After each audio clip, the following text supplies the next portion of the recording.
নার্সের যে পণ্যা প্রমাণ জোগাড় করতে হসপিটালে এলে আসল নার্সের কাছ থেকে সমস্তটাই জানতে পারল পর্ণা। বিস্তারিত জানতে সঙ্গেই থাকুন, চ্যানেলটিকে সাবস্ক্রাইব করে রাখুন। পর্ণা অনেক চেষ্টা করছে বুবাইয়ের এই ব্যাপারটাকে নিয়ে, কেননা কে এমন কাজ করলো, এত বড় অপরাধ করলো, সেটা পর্ণাকে বের করতেই হবে। কেননা পুলিশ তো কোনো সাহায্যই করছে না।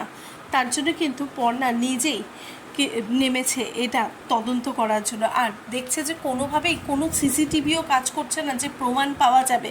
কোনো প্রমাণই নেই, সব প্রমাণ লোপাট করে দেওয়া হয়েছে যাতে এটা নিয়ে, এই বিষয়টা নিয়েই নাড়াঘাটা না করা হয়। ওইদিকে পর্ণার হাতে কোনো রকম কোনো অপশান না থাকায় পর্ণা কিন্তু সৃজনকে নিয়ে বলে যে আমাকে অফিসে নিয়ে চলুন।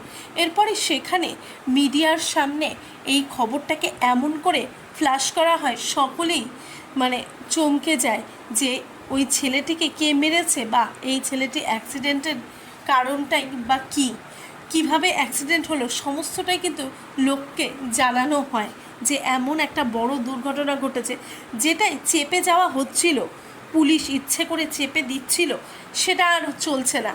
কেন পর্ণা সবাইকে জানিয়ে দিয়েছে। ওইদিকে কোনো প্রমাণই পাচ্ছে না পর্ণা। শেষমেশ পর্ণা ভাবে যে যদি হসপিটালে যাওয়া যায় তাহলে সেখান থেকে যদি কোনো কিছু পাওয়া যায়।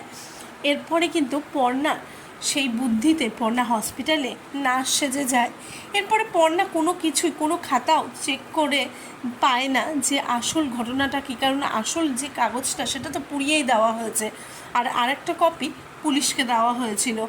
এরপরে কিন্তু যে নার্সটা থাকে, নার্সটা কিন্তু বুঝতে পারে যে এটা ওই ঘটনারই একজন এসে তদন্ত করছে, বুঝতে পারে পর্ণাকে দেখে। এরপরে কিন্তু নার্সই তাহলে পর্ণাকে সমস্ত কথা বলে দেবে, সমস্ত কথায় খুলে বলবে যে সেদিনকে ছেলেটা পুরো ড্রিঙ্ক করেছিল, আর পুলিশই সেই প্রমাণগুলো লোপাট করার চেষ্টা করে। হ্যাঁ, এমনটাই হতে চলেছে। তাহলে কি শেষমেশ পর্ণা এখান থেকে কিছু ক্লু পাবে?